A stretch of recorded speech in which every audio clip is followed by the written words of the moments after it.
Bonjour, chers makers, makeuses et fans de Do It Yourself. Aujourd'hui, je vous propose de travailler sur ça.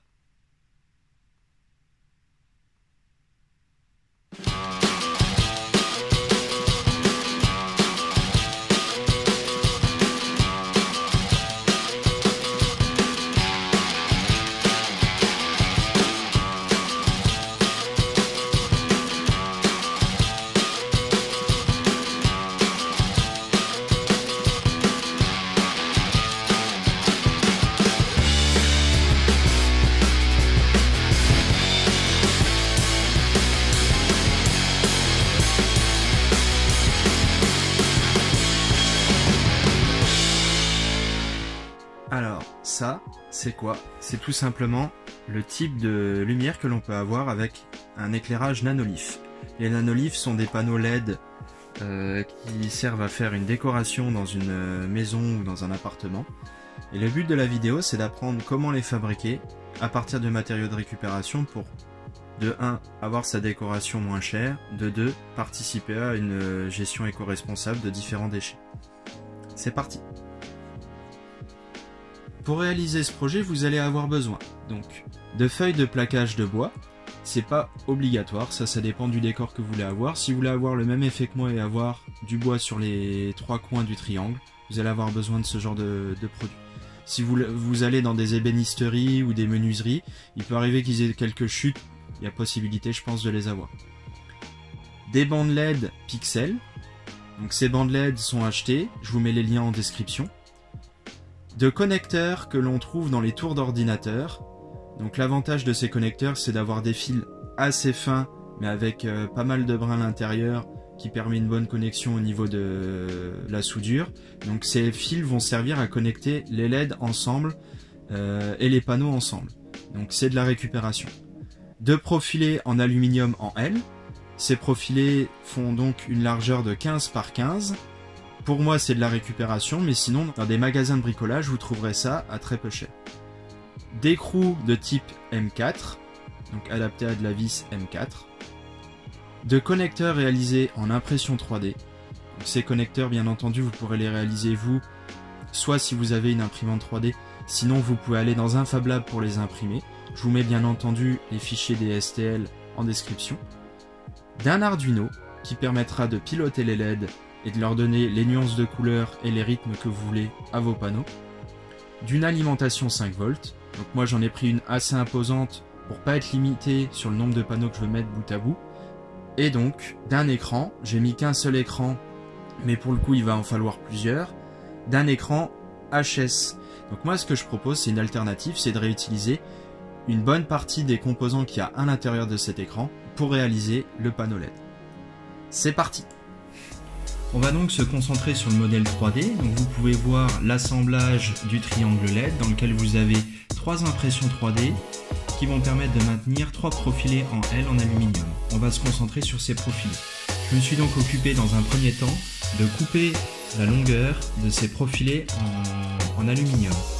Je les ai coupés donc avec une disqueuse radiale et ensuite je me suis occupé d'ébavurer avec une lime les différentes bavures d'aluminium. Par la suite, j'ai donné un coup avec une disqueuse et un montage d'usinage que j'ai réalisé pour pouvoir effectuer toutes les coupes permettant de faire l'assemblage à 60 degrés avec les pièces en impression 3D. Donc je laisse exprès du jeu par rapport à mes découpes. Le but c'est pas que l'angle de 60 degrés soit maintenu par les profilés, mais bien qu'il soit maintenu par les impressions 3D.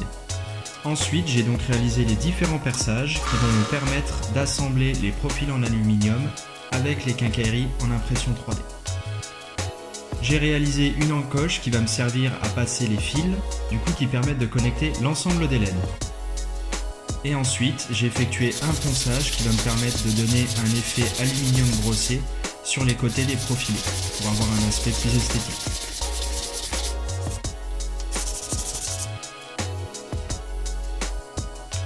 Par la suite, je me suis occupé d'effectuer les débits des LED. Donc là, vous avez un débit de 4 LED. C'est les 4 LED qui me sont nécessaires pour chaque côté. Pour pouvoir effectuer ce débit, je suis obligé de sacrifier à chaque fois une LED. Pourquoi? Parce que vous avez à chaque fois 3 points de soudure à côté de chaque LED, et si je veux avoir les 3 points d'entrée et donc les 3 points de sortie, il y a un moment où je suis obligé de sacrifier une LED. J'ai essayé de couper en plein milieu, mais ça donnait des points de soudure qui étaient difficiles à réaliser, donc je préfère sacrifier une LED à chaque fois. Donc voilà, je me suis occupé d'effectuer les différents points de soudure. Donc je mets déjà de l'étain sur les 3 points de soudure pour ensuite souder plus facilement mes fils. Je passe donc à la soudure des fils, je soude donc les nappes que j'ai récupérées dans les ordinateurs, que j'ai séparées à chaque fois en 3 fils pour que ce soit plus simple au moment de la connexion des LED. Et ensuite je vais venir avec de la gaine thermo ou un marqueur effectuer un marquage pour savoir quelle est la nappe d'entrée des LED et quelle est la nappe de sortie. Donc à la nappe d'entrée des LED, j'ai juste mis un coup de marqueur pour indiquer quel est le ground, donc quelle est la masse de mes bandes LED. Et sur la nappe de sortie, je suis venu appliquer une gaine thermo, donc thermorétractable, sur le fil positif de mon alimentation de LED, ce qui veut dire que je peux repérer facilement quel est le fil plus, quel est le fil moins sur ma bande LED, et quel est le fil de l'entrée de la bande LED, et quel est le fil de la sortie. Ensuite, j'ai testé l'ensemble pour contrôler que mes LED étaient bien alimentés et que tout fonctionnait, donc c'est le cas, la programmation LED fonctionne, donc la programmation que j'ai sur l'Arduino est bien fonctionnelle et adresse bien les différentes couleurs au LED.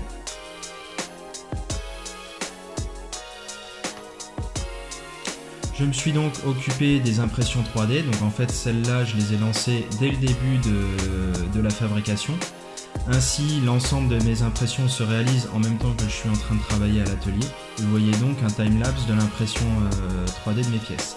Celles-ci sont réalisées en ABS afin d'avoir une meilleure résistance aux différentes températures car les bandes LED ont tendance à se chauffer, même si ça ne chauffe pas non plus extrêmement haut en température. Par la suite, je vais mettre en place les différentes nappes, donc enlever le plastique qui permet de maintenir le scotch double face. J'ai appliqué ma bande LED sur ma petite impression 3D. Je mets en place les nappes et je viens les bloquer avec un pistolet à colle chaude pour être sûr que celle-ci ne puisse pas s'arracher des points de soudure. Et par la suite, je viens appliquer un peu de colle chaude sur les points de soudure afin de 1 les protéger et éviter que ceux-ci ne s'oxydent. Par la suite, je fais un test toujours pour contrôler que tout fonctionne. Donc là, je vois bien, tout fonctionne, j'ai bien mes LED qui s'allument, qui s'alimentent et qui peuvent être adressés par l'Arduino. Ensuite, je me suis donc occupé de réaliser le montage de mes quincailleries en impression 3D avec mes profilés en L. Donc pour cela, je me suis muni d'écrous que je glisse dans les encoches qui se trouvent dans les impressions 3D. Et par la suite, je viens visser l'ensemble avec des vis de type M4 et fraisées.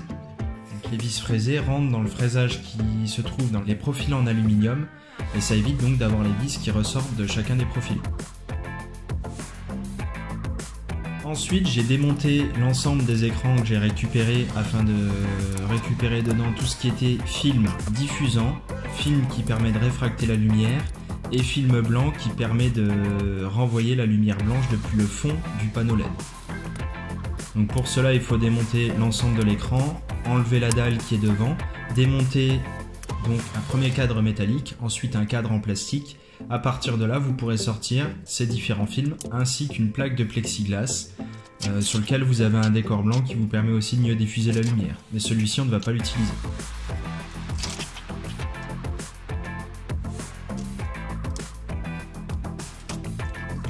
Vous voyez donc le premier film blanc qui va dans le fond du panneau, le film diffusant et le film qui permet de réfracter la lumière. Il y a aussi un film qui permet de flouter les LED, et celui-ci n'est pas obligatoire dans les panneaux. Maintenant que mes cadres sont terminés et montés avec les LED, il me reste à découper le film blanc. C'est pour ça que je préfère monter les cadres avant, parce que ça me permet d'effectuer la découpe dedans et de pouvoir bien les plaquer au fond. Ces films blancs qui permettent de réfléchir la lumière sont collés avec du scotch double face. Et le fait que les cadres soient montés me permettra par la suite d'avoir juste les vis à dévisser les unes derrière les autres pour adapter les deux films qui suivent, donc un film qui permet de réfracter la lumière et le film diffusant qui arrive en surface pour les ajuster au niveau des perçages à chaque fois avec les triangles, ce qui est plus facile pour être sûr de tomber bien à plat. Voilà, donc je me suis réalisé 2 calibres, un calibre intérieur avec une cote de côté du triangle de 243 mm, donc les 3 côtés font la même mesure, et un calibre pour le diffusant extérieur de 245 mm. Et pour le film qui va dans le fond, je dois juste le couper à cette cote-là, c'est un triangle simple dans lequel je viens enlever les pointes pour laisser passer les quincailleries en impression 3D dans lesquelles il y a les LED. Donc je me suis servi d'une des impressions 3D pour pouvoir les découper. Ensuite, j'ai enlevé un peu plus pour laisser le passage des LED et je viens juste le plaquer au fond à l'aide d'un scotch double face. Donc il faut faire bien attention au moment du plaquage à ce qu'il n'y ait pas de bosse apparente. Si jamais il y a des bosses avec votre film, vous allez mal diffuser la lumière et vous allez voir des espèces d'ombres dans la diffusion de vos LED.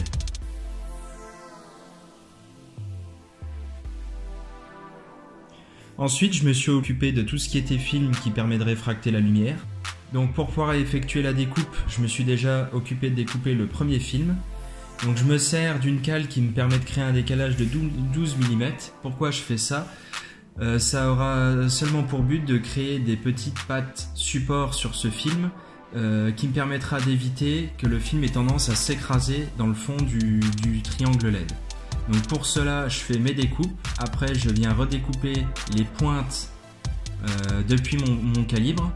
Une fois que c'est fait, j'enlève toutes les chutes. Je viens redonner juste un à-coup avec le cutter pour permettre un pliage plus facile. Puis je vais plier mes pattes vers le profil. Ça me permet de les plier déjà bien droites. Je vais ensuite enlever mon calibre et finir le pliage. Donc ces pattes-là ont pour but de vraiment empêcher ce film de s'écraser sur le fond du triangle.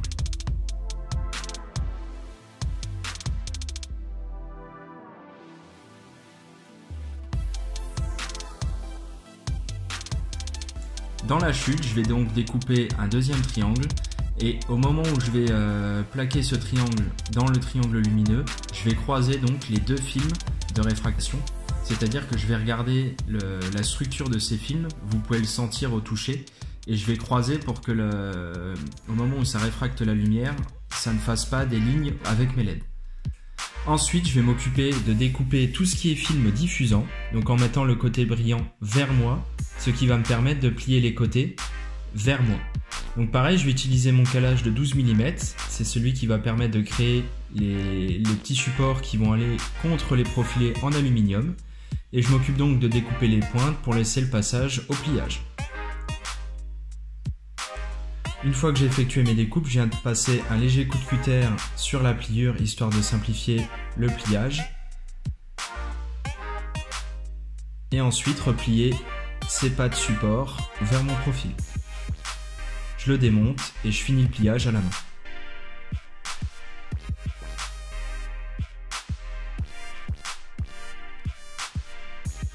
Par la suite, je vais mettre en place le scotch. Ce scotch a pour but de bloquer la visibilité des LED et d'éviter qu'on puisse voir 4 points très lumineux sur le triangle et de laisser vraiment une lumière très diffuse et très homogène sur le panneau LED. Donc pour cela, j'ai réalisé un petit calibre dans une feuille de plastique qui me permet d'avoir à chaque fois exactement la même mesure sur chaque angle. Donc j'ai une mesure d'environ 50 mm au bout de chaque panneau. Donc c'est un scotch noir opaque simple et je viens couper les chutes de ce scotch à la suite. Il me reste donc à faire cette étape pour l'ensemble des coins de chaque triangle.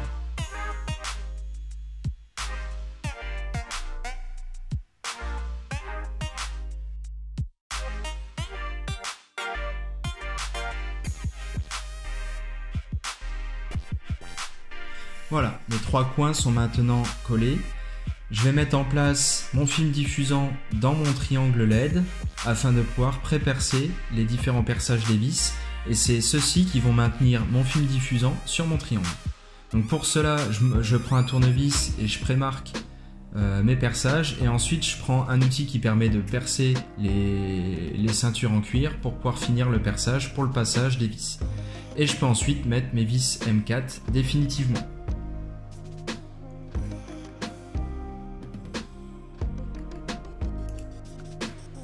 Je peux donc effectuer le montage de l'ensemble de mes films dans mon triangle.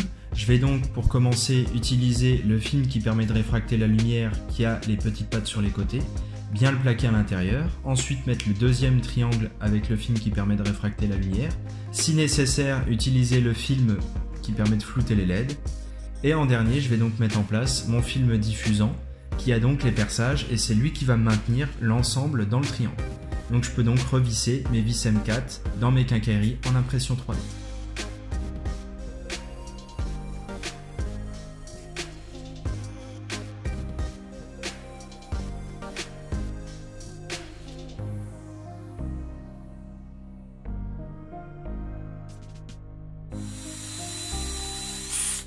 Par la suite, j'ai réalisé les pattes de fixation qui me permettront de maintenir les différents triangles lumineux ensemble. Je les ai réalisés dans des derrières d'écran d'ordinateur portable. Donc c'est des pièces que j'avais démontées il y a un moment et je les ai gardées. Donc c'est du plastique, c'est de l'ABS. Et ça me permet de réaliser facilement avec une scie cloche, une mèche de 4,5 et une mèche de diamètre 6 pour pouvoir percer le milieu, d'effectuer ces différents connecteurs. Une fois que je les ai percés, je passe un léger coup de lime histoire d'ébavurer. Et l'avantage de ces connecteurs en plastique, c'est que je peux facilement les découper à l'aide d'une cisaille. Ensuite, j'ai réalisé les petits plaquages qui permettent d'effectuer la finition des coins des triangles pour qu'on évite de voir ce scotch noir qui n'est pas très esthétique. Donc pour cela, j'ai découpé mes plaquages à la largeur environ de mon scotch double face. Je l'ai ensuite plaqué à l'arrière. Et pour finir, je me suis occupé de le découper à l'aide du calibre. Ensuite, je les ai décollés et je les ai collés bien minutieusement dans chaque coin du triangle.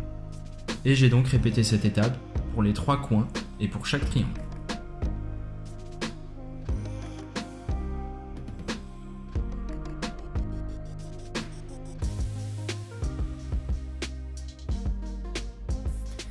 Voilà. Mes panneaux sont maintenant assemblés ensemble, j'ai effectué tous les branchements à l'arrière et je vais alimenter mes LED avec un petit Arduino pour faire une carte pour l'instant de prototypage. Je vais vous montrer ce que ça donne lumière allumée. J'ai une petite programmation qui vous permettra d'effectuer un test, une programmation sous Arduino. Je travaille avec une carte Arduino Nano, c'est celle que vous voyez ici.